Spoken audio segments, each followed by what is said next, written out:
Ingin kaya bagus, ingin berhasil bagus, ingin sukses bagus, tapi cara-caranya harus dicari cara yang benar, yang sesuai hukum, dan juga harus hati-hati juga. Selamat sore, kita kembali lagi bersama channel Ngohok, Ngobrol Hukum on Konstitusi, yang alhamdulillah hari ini kita menghadirkan seorang narasumber yang sangat luar biasa, yaitu seorang guru besar hukum pidana dari Fakultas Hukum Universitas Indonesia, Profesor Topo Santoso, SHMA, PhD. Selamat sore, Prof. Selamat sore, Assalamualaikum. Waalaikumsalam warahmatullahi wabarakatuh. Apa kabar, Prof? Sehat, Prof? Alhamdulillah, baik, sehat.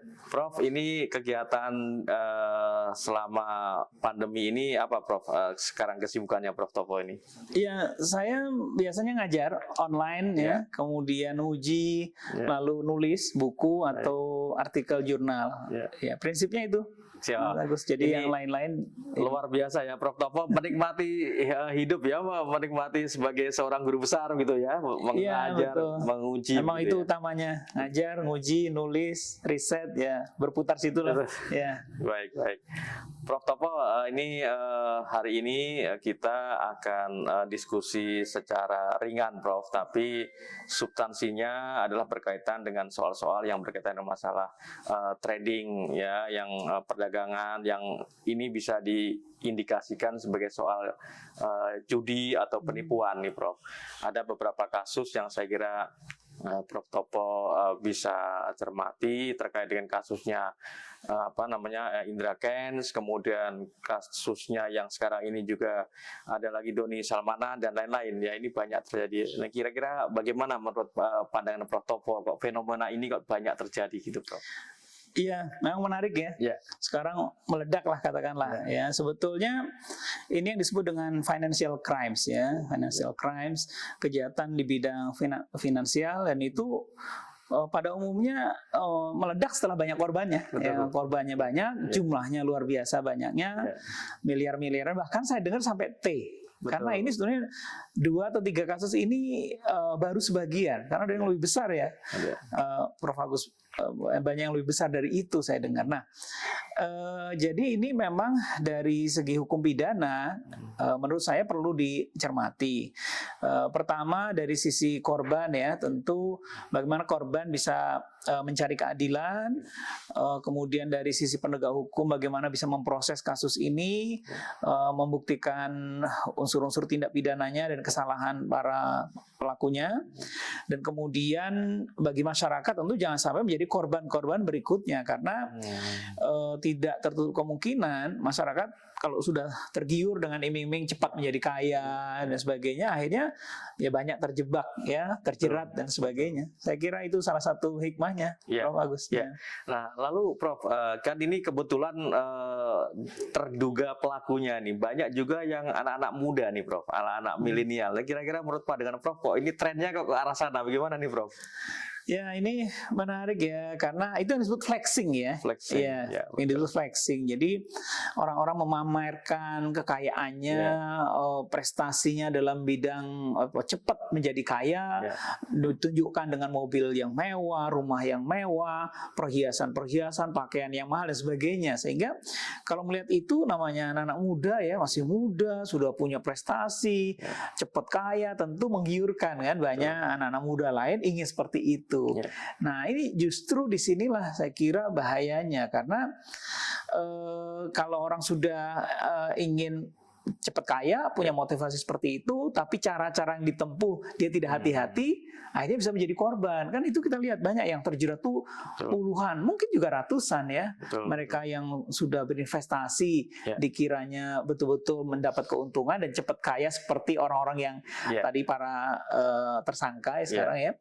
Ternyata mereka akhirnya menjadi korban. Saya kira ya generasi muda patut untuk waspada lah untuk konteks seperti ini. Betul.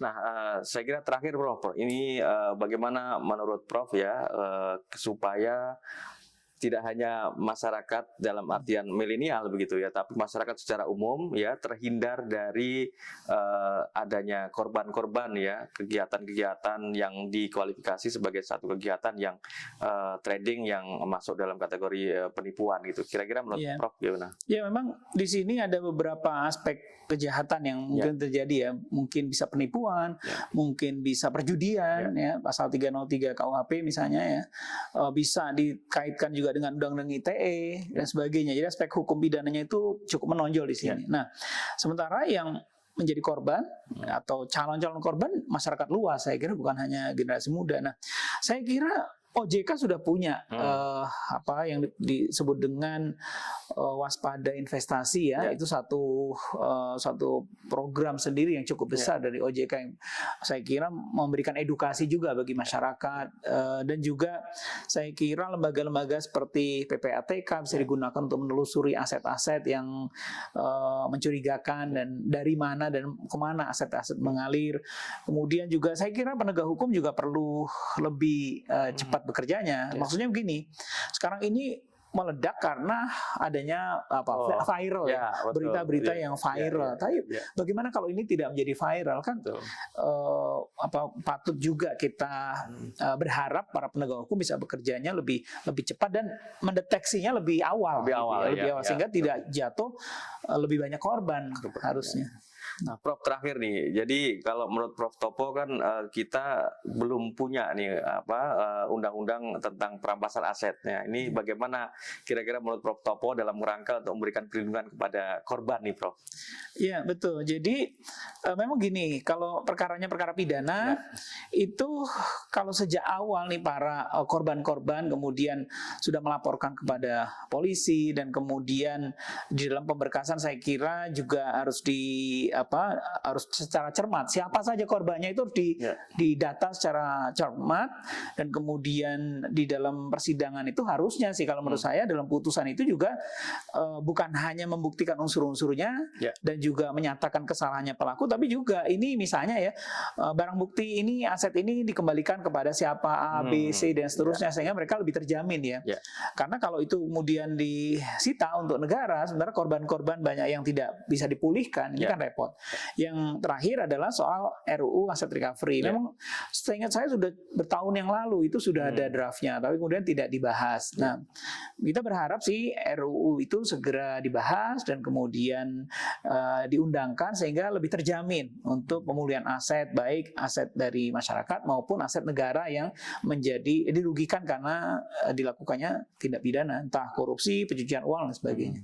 Demikian, Prof. Agus. Ya, terima kasih Prof Topo. Ini satu yang luar biasa diskusi kita pada sore hari ini di channel Ngohok. Nah, kami mohon Prof Topo untuk berkenan sebelum kita akhiri dialog ini atau diskusi ini untuk memberikan closing statement. Monggo, Prof. Iya, jadi saya kira ini satu pembelajaran bagi seluruh masyarakat. Mungkin ada beberapa hal ya. Pertama, masyarakat harus lebih hati-hati di dalam melakukan investasi, di dalam melakukan berbagai kegiatan di sektor ekonomi, karena berbagai modus-modus operandi, entah penipuan, entah perjudian dan sebagainya itu ada.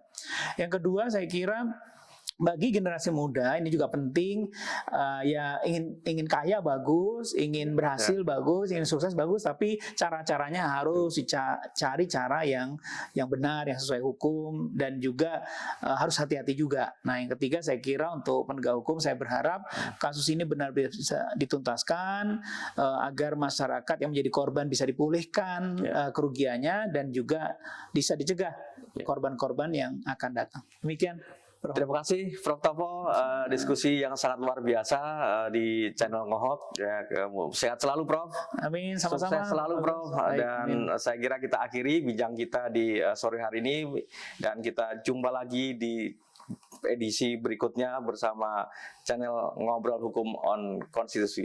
Terima kasih. Assalamualaikum warahmatullahi wabarakatuh.